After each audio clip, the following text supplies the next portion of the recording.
Hello student, welcome to your dream point classes. Student, आज हम poetry part से poem number 10 पढ़ने वाले हैं, जिस चैप्टर का नाम है फॉर एनी ग्रेगोरी, जिसके ऑथर हैं विलियम बटलर येट्स। तो ये विलियम बटलर येट्स के माध्यम से ये पोएम लिखा गया है, जो कि ये पोएम बहुत ही अच्छी पोएम है। इस पोएम से मुझे कई सारे सीख भी मिलती हैं। तो चलिए हम इस पोएम को स्टार्ट करते हैं। तो सबसे पहले देखिए, इस पोएम में दो लोगों के बातों के बारे में बताया गया है कि ऐसे दो लोग के बीच में क्या बातें होते हैं, जो इस पोएम में इंट्रोड्यूस किया गया है उसे। इसमें एक लड़की होती है जिसका नाम होता है एनी ग्रेगोरी। जो एनी ग्रेगोरी होती है, ये एक खूबसूरत लड़की होती है जिसके भुरेले बाल होते हैं गाजरे के जैसे रेशमी, जो कि बहुत ही सुंदर होते हैं। तो इसके फर्स्ट स्टैंजा की बात करते हैं। कहता क्या है? Never shall a young man throw into despair by those great honey coloured rampart at your ear, love you for yourself alone and not your yellow hair।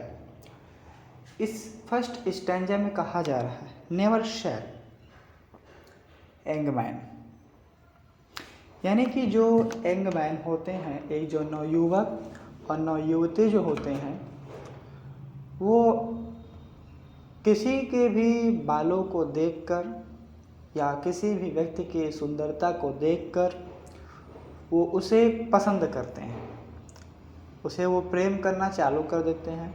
लेकिन वास्तविक में कोई भी व्यक्ति, कोई भी इंसान किसी के अंदर की अच्छाइयों को देखकर उसे प्रेम नहीं करता। और ये कहते हैं जो उनका बाल है, एनी ग्रेगोरी का जो बाल है, वो एक हनी कलर के जैसा है, यानी कि येलो में है, गाजरी कलर में है। और वो जो हेयर है उनका, उनके हेयर से जो उनके ईयर हैं, कान, वो ढके हुए हैं। तो यहाँ पे जो आपको दिख रहा एक वर्ड रैम्पर्ट, इस रैम्पर्ट का मतलब होता है हेयर। तो रैम्पर्ट का मतलब होता है हेयर। अब हेयर का मतलब जो है उसका मतलब होता है बाल, ठीक है। अब जो रैम्पर्ट है उसे यहाँ पे बाल की तुलना की गई है, लेकिन रैम्पर्ट की अगर वास्तविक मीनिंग देखें तो जो बिल्डिंग के साइड साइड जो बाउंड्री होता है, जो बिल्डिंग को प्रोटेक्ट करते हैं, उसे रैम्पर्ट कहते हैं, ठीक है। तो यहाँ रैम्पर्ट का मतलब है हेयर। तो उस हेयर से एनी का जो है ईयर यानी कान, वो ढके हुए, उसको प्रोटेक्ट किए हैं। और वो कहती है कि लोग उनके बालों को, उनकी खूबसूरती को देखकर प्रेम करते हैं, लेकिन उनकी जो अंदर की भावना है, उनकी एक वास्तविक गुण जो है, उनकी क्वालिटी को देखकर कोई पसंद नहीं करता, कोई प्रेम नहीं करता है।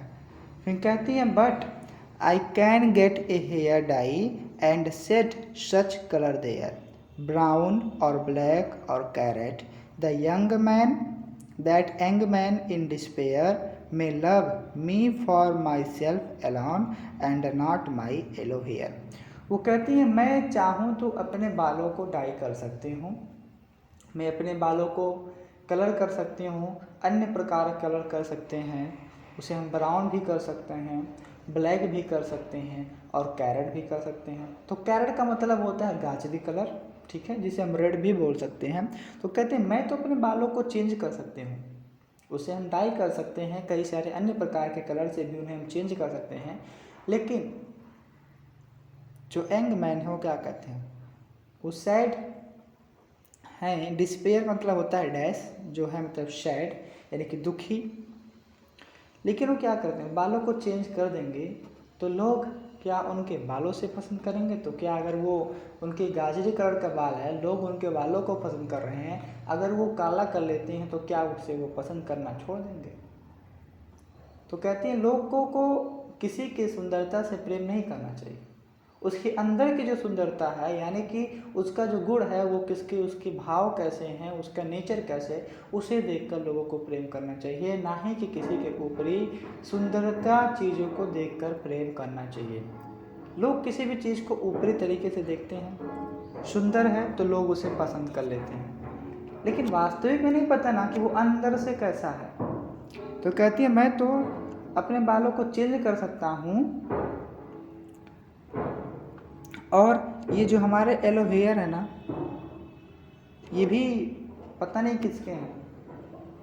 कहते हैं and not my yellow hair. वो कहते हैं कि जो प्रेम करेगा ना ही कि वो मेरे बालों से करेगा, वो तो मुझसे करेगा ना। आपके बाल काले हैं, नीले हैं, पीले हैं, तो क्या आपके कोई बालों के उस पर प्रेम करेगा? नहीं, आपकी सुंदरता के ऊपर वो प्रेम करेगा। तो कहती हैं कि लोग उसकी वास्तविकता को देखकर, उसके अंदर के गुणों को देखकर प्रेम करें, ना ही कि उसके बालों को, उसके ऊपरी सुंदरता को देखकर प्रेम करें। नेक्स्ट कहती हैं I heard and old religious man but yesternight declare that he had found a text to prove that only God my dear could love you for yourself alone and not your yellow hair. कहती है मैंने उस रात एक साधु संत, एक व्यक्ति के भाषण को सुनते हुए उन्होंने देखा कि उसने क्या किया, किसी ग्रंथ या पुस्तक में लिखा है कि वो भगवान को सिद्ध किया है, ईश्वर को सिद्ध किया है कि दुनिया में कोई नहीं, केवल ईश्वर ही ऐसा है जो आपकी सुंदरता को देखकर नहीं, आपके अंदर की सुंदरता यानी कि आपके जो आंतरिक गुणवत्ता है उसे देखकर वो आपको प्रेम करता है, ना ही कि आपको बालों के, आपके चेहरों को देखकर वो प्रेम करता है। तो कहती हैं कि इस दुनिया में सबको किसी की सुंदरता के देखने के ऊपर नहीं जाना चाहिए, उसकी अंदर की जो सुंदरता है उसे देखकर प्रेम करना चाहिए। इस माध्यम से ही बताया जाता है कि आपको पसंद करने वाला सही तरीके से कोई नहीं, केवल ईश्वर है जो आपकी सकल सूरत मूरत को देखकर नहीं, आपकी अंतर की जो है अंतर आत्मा वो कितनी खूबसूरत है उसे वो देखकर, वो आपकी गुड क्वालिटी को देखकर आपसे वो प्रेम करता है। इस कहानी में यही समझाए गए हैं। आई थिंक आपको समझ में आ गए होंगे। ठीक है, तो इस प्रकार से आप इस चैनल पे कंटिन्यू बने रहें, और चैनल को सब्सक्राइब नहीं किए हों तो आप सब्सक्राइब करें, जिससे आपको हर एक नोटिफिकेशन मिलती रहे। Thank you.